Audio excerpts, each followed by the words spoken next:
Hi. In this lecture, we're going to talk about what a stabilizer and kernel of a group action is.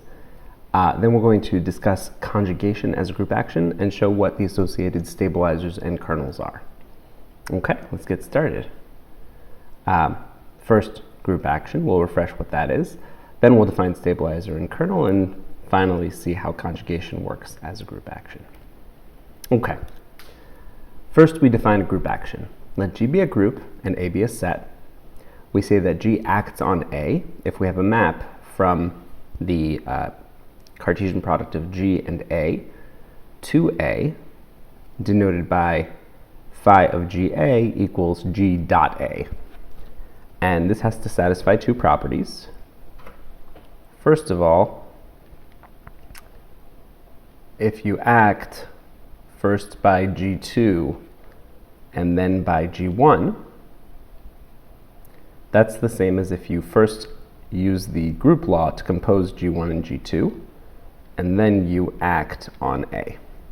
Okay? The next property is if you take the identity in the group and act on A, you get A back. Right? So E is essentially the identity map on elements of A. Okay. Another way to think about group actions is that it's a homomorphism from your group G to the group of permutations of A. How does that work? Well, when we're talking about G1 acting on G2 acting on A, being equal to G1, G2 acting on A, what we're really saying is if we take phi of G2, okay, this gives us a map from the set A to itself, and we compose that with phi of G1. That's going to be the same as taking phi of G1, G2. The map is the map that you get when you map from G to SA under phi. So as you can see, this is just the homomorphism property, right? You can compose in the first group in G, so that's what G1, G2 is. So this is composition in G.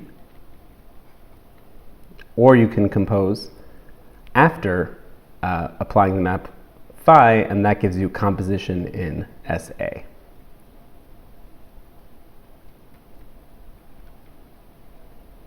Okay. As for the second property, that's just saying that phi of 1 is the identity map, which is the identity element in the group SA.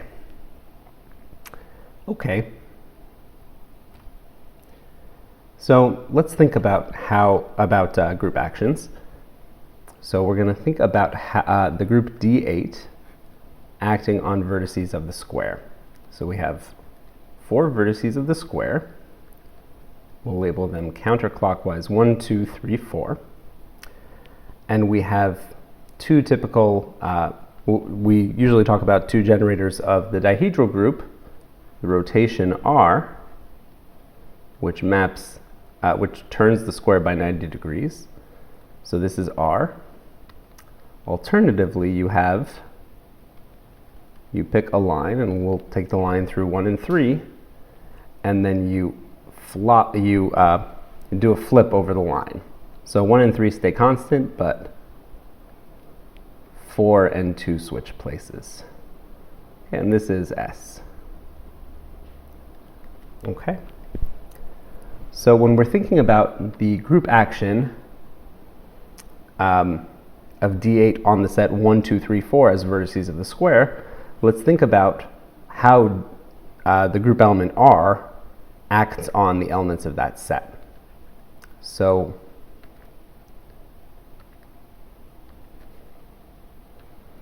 if we take R acting on 1, R acting on 2, 3, and 4, well, you can read off of the arrow that 1 maps to 2, 2 maps to 3, 3 maps to 4, and 4 maps to 1. How about G equals SR? Well, we can interpret SR as being first applying the rotation and then the flip over the line through 1 and 3. So we're going to take SR acting on 1. Well, 1 gets mapped to 2, which gets mapped in turn to 4. Okay. SR mapping to 2, SR acting on 2, well, you rotate to 3 and then it stays put during the flip. Then, looking at SR acting on 3, you rotate to 4 and then that flips to 2. And finally, SR acting on 4, you can guess just by what's left out, which is the element 1. So this is an example of a group action, specifically how these particular elements of the group act on the set 1 through 4. Okay, how about S3 acting on the power set of 1, 2, 3? And we'll recall that the power set is the set of all subsets. So we have the empty set, we have the set of one element each, then we have pairs of elements, and finally we have all 3 elements. So what happens to these subsets when we act on the set 1, 2, 3 using the indicated permutation?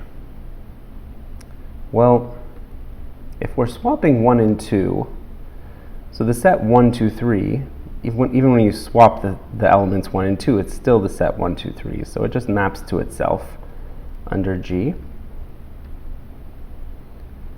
1, 2, swapping those to each other preserves the set.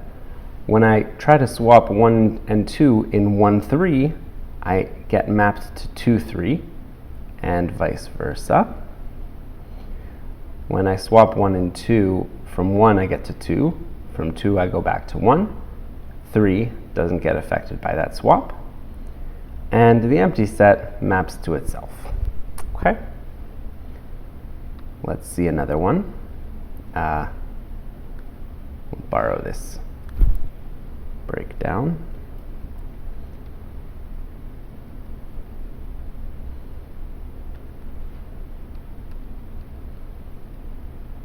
Okay, well, what if we're cycling 1, 2, and 3?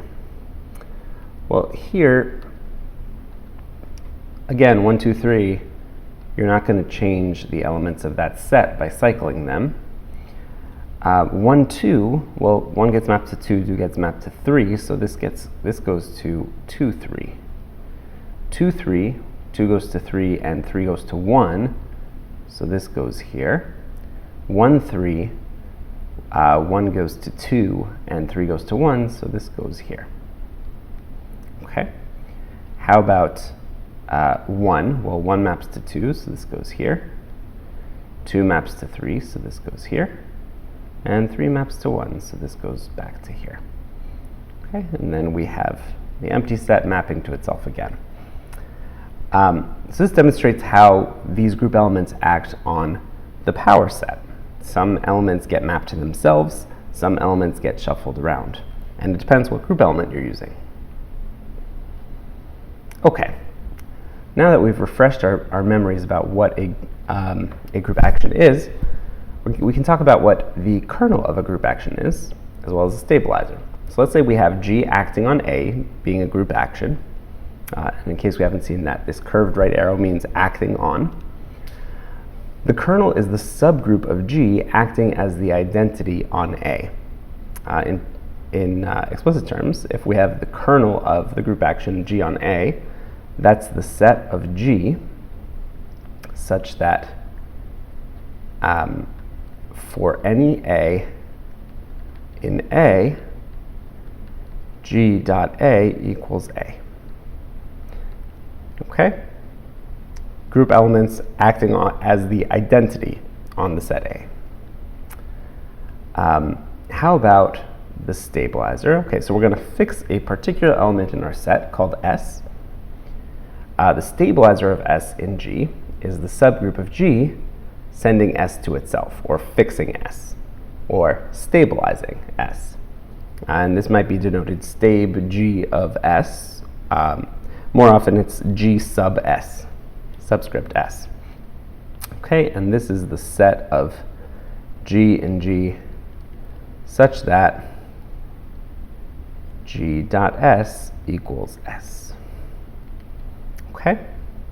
And as an exercise, you should confirm that these are both subgroups. In particular, they satisfy the subgroup criterion. Okay, well, let's consider a different group action where we have the dihedral group, symmetries of the square, but we think about how they act on the diagonal. Okay, so the diagonals, the two diagonals. So we have the two diagonals, 1, 2, and 3, 4. Okay. So let's think about what preserves the diagonals. Okay. Well, if I rotate, that's not going to preserve it. Right. So, well, certainly let's start with the identity. Certainly, the identity will preserve the diagonals because it doesn't change the set at all. But rotation, the element 1 gets mapped to where 2 is, and 3 gets mapped to where 4 is, so you end up swapping the diagonals. So that's certainly not in the kernel. How about S? Well, S is reflection across the line 1, 3, and that does preserve diagonals because 1 and 3 stay put, 4 and 2 swap, but the diagonal still stays where it is. So this gets approved as part of the kernel.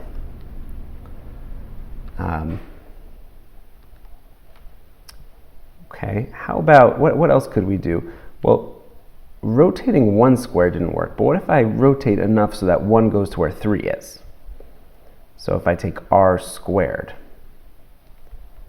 So that, you can easily see, does work. Okay? And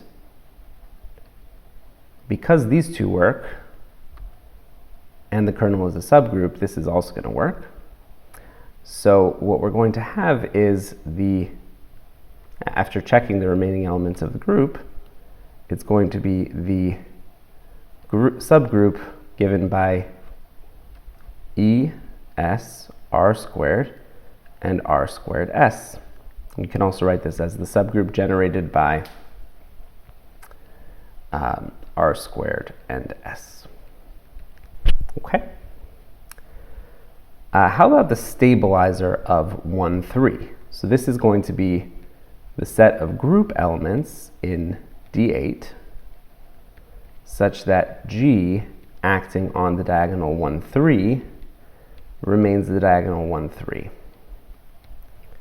Well, something that we'll notice about that is if the diagonal 1, 3 stays put, then the diagonal 2, 4 also has to stay put. So this is really the same thing as saying G in D8 such that G dot A equals A for any A in the set that we're acting on. So in this case, the stabilizer is just equal to the kernel.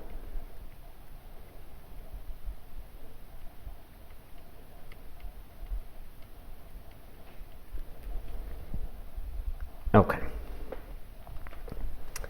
Now let's consider the kernel of the action of S3 on the power set of 1, 2, 3, which we considered earlier.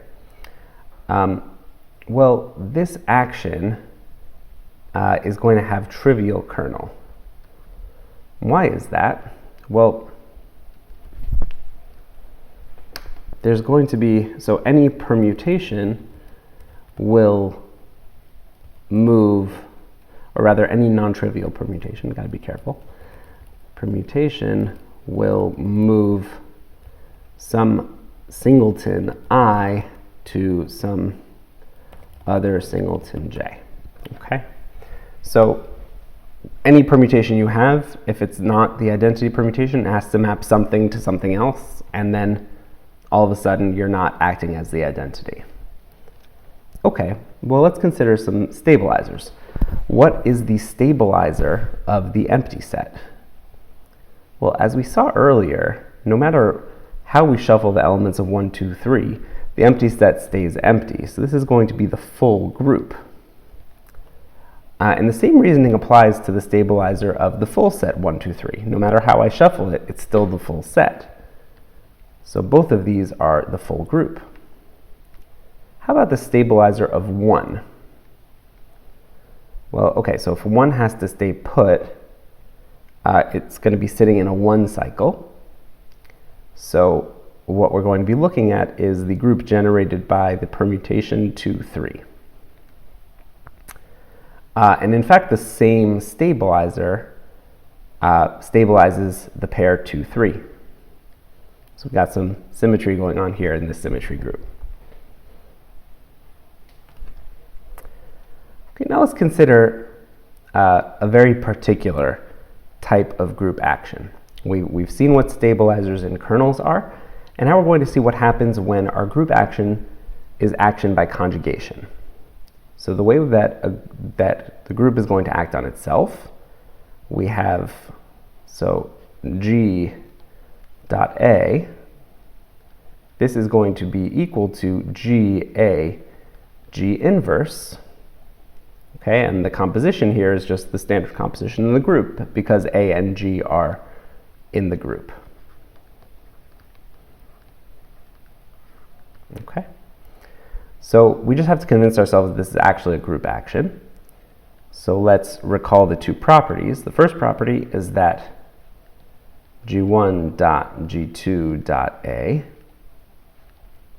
equals G1 G2 dot A. Okay, well, let's spell out what this means. G2 acting on A is G2A, G2 inverse. And then G1 acting on that is G1, G1, G2A, G2 inverse, G1 inverse. Okay. And now by associativity, you can write this as G1, G2, A, G2 inverse, G1 inverse. Okay, and if you recall how inverses work together with products, this is actually equal to G1, G2 acting on A. Okay, so the first property of group actions works. As for the second property, requiring that the identity maps to the identity map, let's double check that. So if we have E dot A, that's going to be equal to EA, E inverse, and trivially that's A, right? E inverse is just E. So we have A here. So let's get a little practice with acting via conjugation. If we have 1, 2 acting on 1, 2, 3, that's 1, 2, 1, 2, 3, 1, 2 inverse, which is just 1, 2, right? Transpositions are their own inverses. And this is going to give us the map, or the permutation 2, 1, 3, okay? And putting that in standard form, that's equal to 1, 3, 2, okay? How about 1, 2, 3 acting on 1, 2? Well, there we have 1, 2, 3, 1, 2, and then we're going to have 1, 2, 3 inverse, which just takes the cycle backwards, 1, 3, 2. Okay, but that's going to be given by, so 1 maps to 2 and 2 maps to 3, so we're going to have the transposition 2, 3. Okay, so this is not a commutative operation, right? If something is acting on something else, it matters what's doing the acting and what's being acted upon. Okay, so now we believe that G acting on G by conjugation is a group action. So now let's compute the kernel. So the kernel of this action, this is going to be the set of G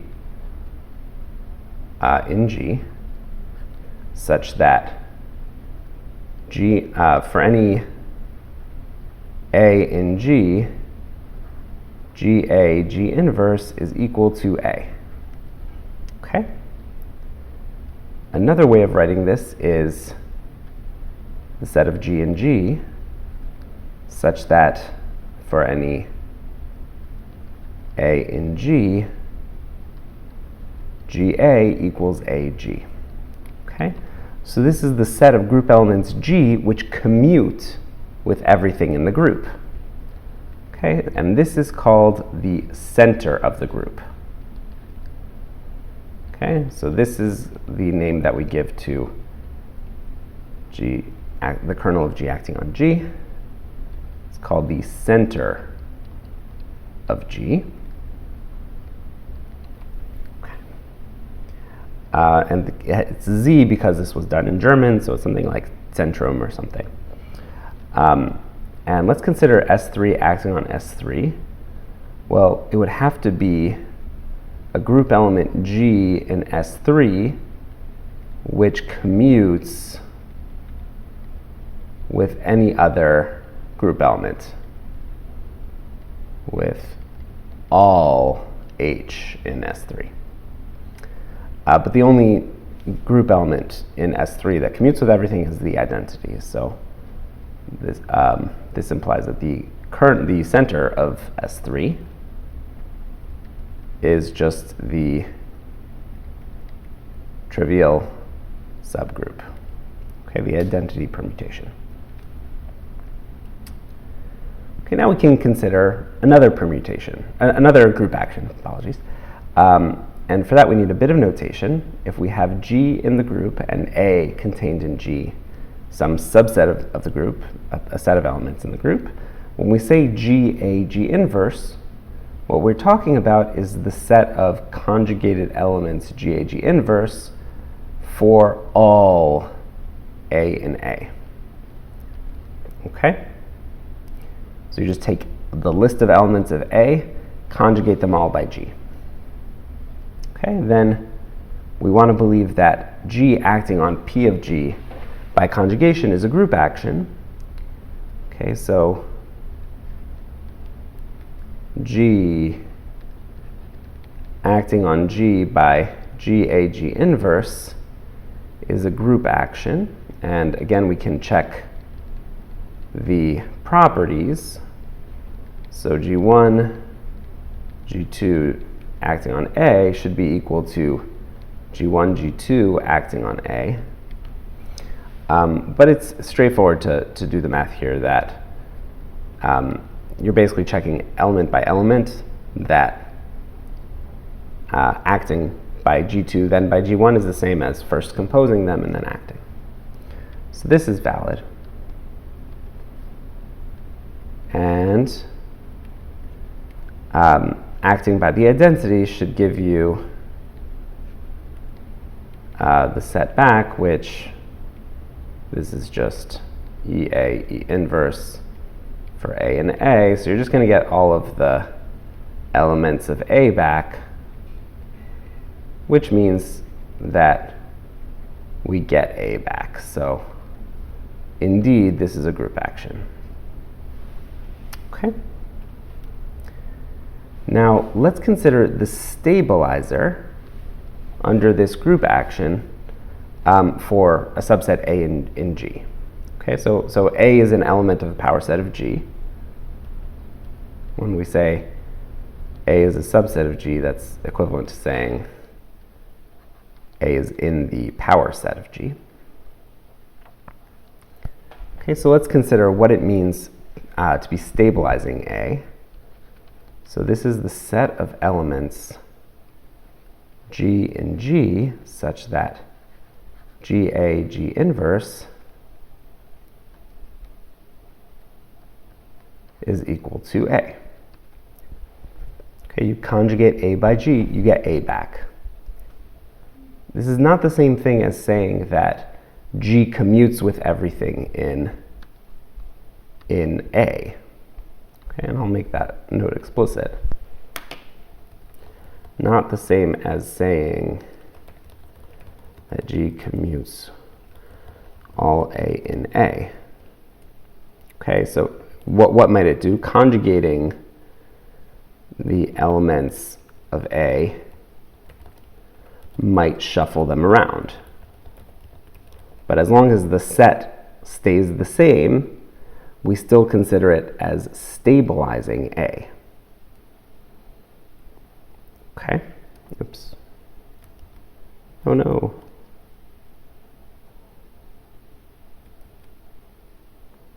That's going to stay red. Okay, so we're going to make a definition now. We're going to say that G, the normalizer of A in G, we're going to define this as n sub G of A. That's how we're going to denote the normalizer, and this is defined as the stabilizer of A under this group action, which, as we saw above, this is the set of group elements such that, and let's make it explicit, this is in G, such that G inverse is equal to A. Okay?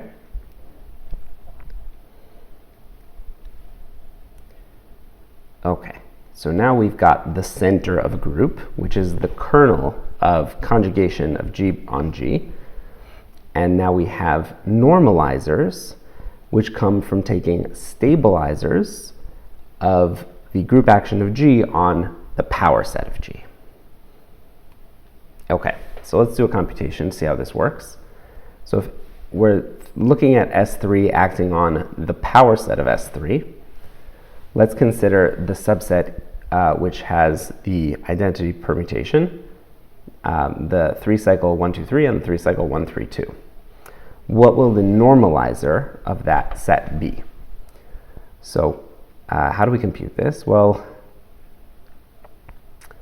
let's see which group elements work. So we want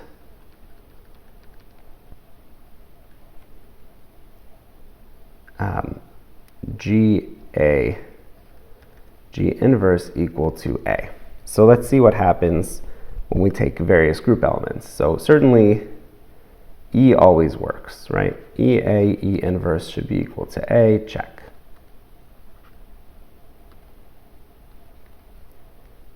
What about the transposition 1, 2? Okay, well, when we do 1, 2, 1, 2, 3, what we get is 1, 3, 2.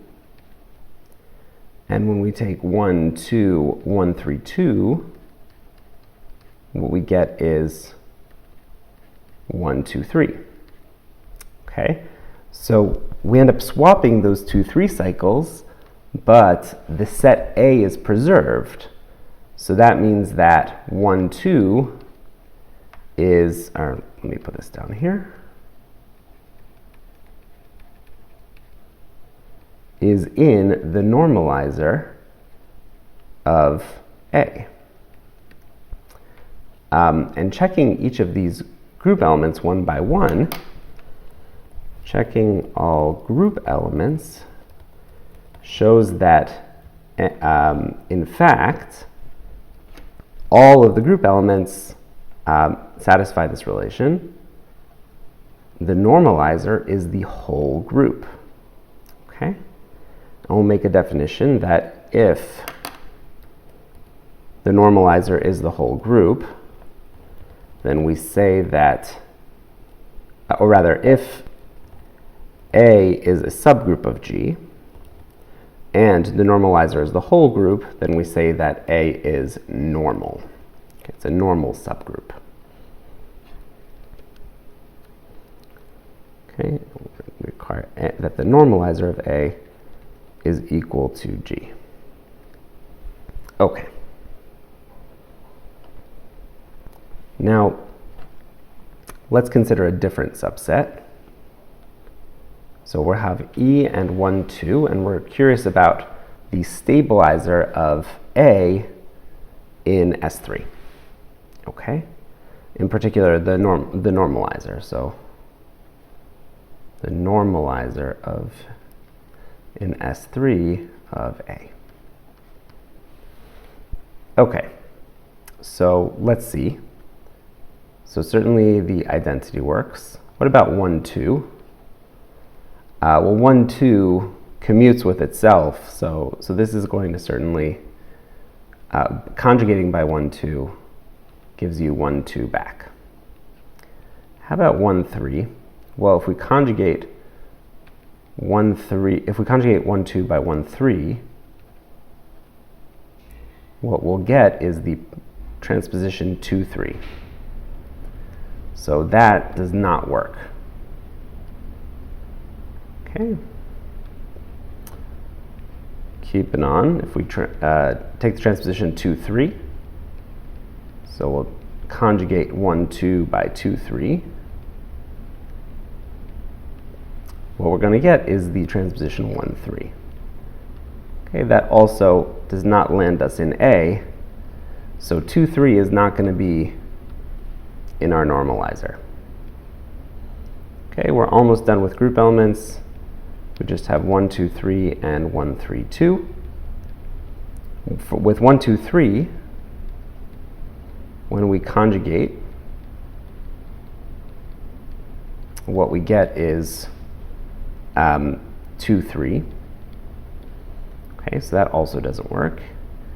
And when we, oh, sorry, this should be the inverse of 1, 2, which is 1, 3, 2. The inverse of 1, 2, 3, which is 1, 3, 2.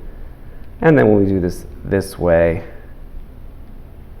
we're going to get 2 maps to 1, 1 maps to 3, so we got 1, 3. Okay, in either of those two cases, we have our conjugating 1, 2 lands us somewhere outside of the set A. So what this tells us is that the normalizer of this set is exactly that set. And in particular, this is not a normal subgroup.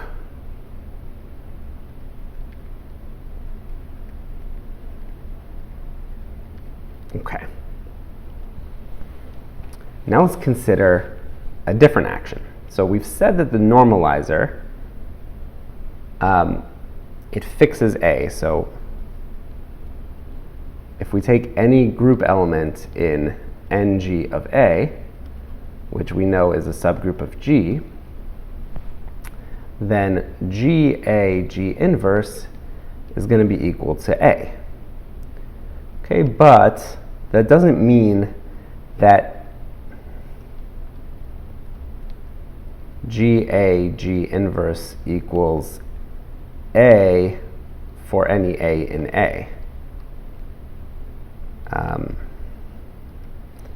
So let's say this does not imply that GA G inverse is equal to A for any A in A. So what this tells us is that every group element gives us a map from the set A to itself. In particular, this is going to give us a group action. Okay, so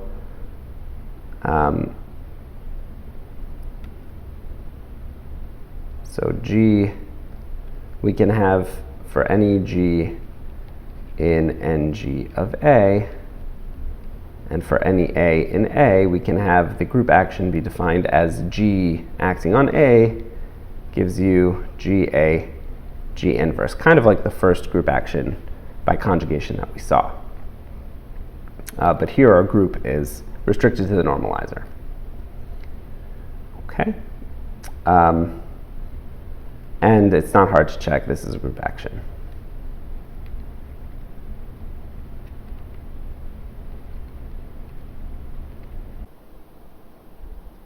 Now let's consider the kernel of this action. So the kernel of the action of the normalizer on A is going to be the set of group elements in the normalizer such that for any A in A, GA G inverse equals A. Okay? So this looks very much like the center, but it's a bit different because now we're restricting our attention to the elements of A. Okay? It's like you're focusing on only those group elements, or the subgroup for which A would be in the center of that subgroup. Okay.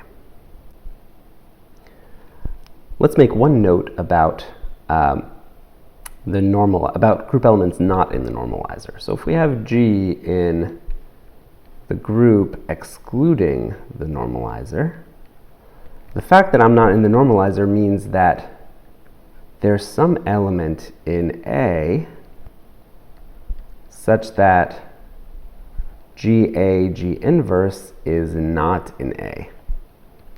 Okay? But in particular, GA G inverse, if it's not in A, that means it's not going to be equal to the element A, because that is in A. So this tells us that we can generalize this property without just restricting our attention to the normalizer. So I'll make this explicit right now. So we're going to define a subgroup C G of A to be this kernel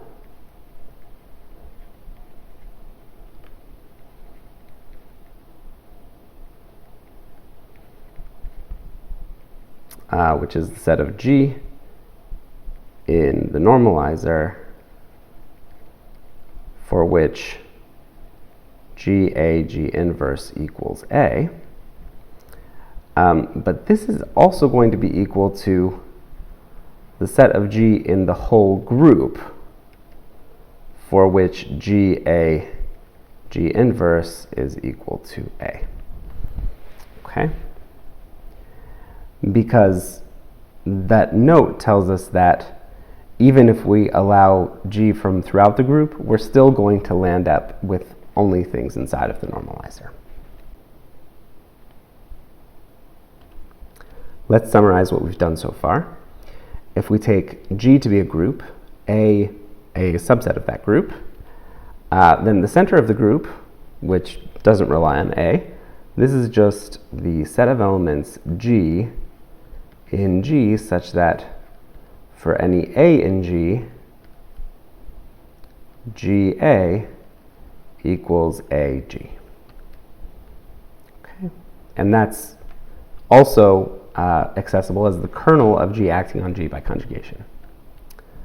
Then the normalizer of A in G is given as the set of elements, group elements in G, such that GA, G inverse is equal to A.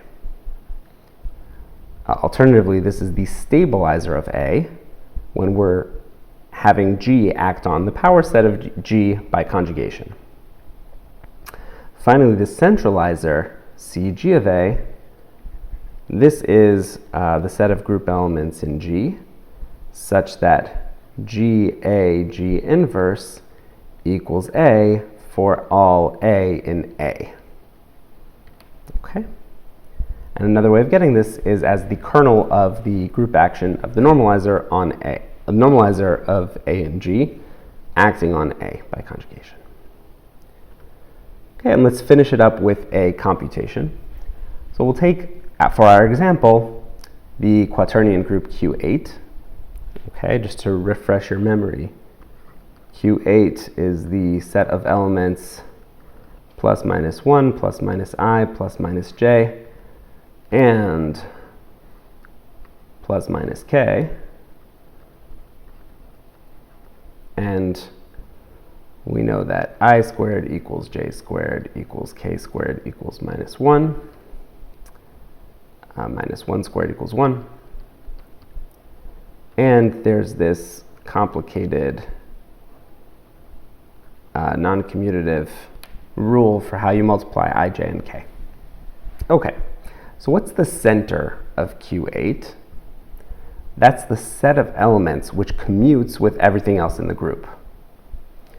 Well, we know plus or minus I, j, or k don't commute with each other. So our only options are plus or minus 1.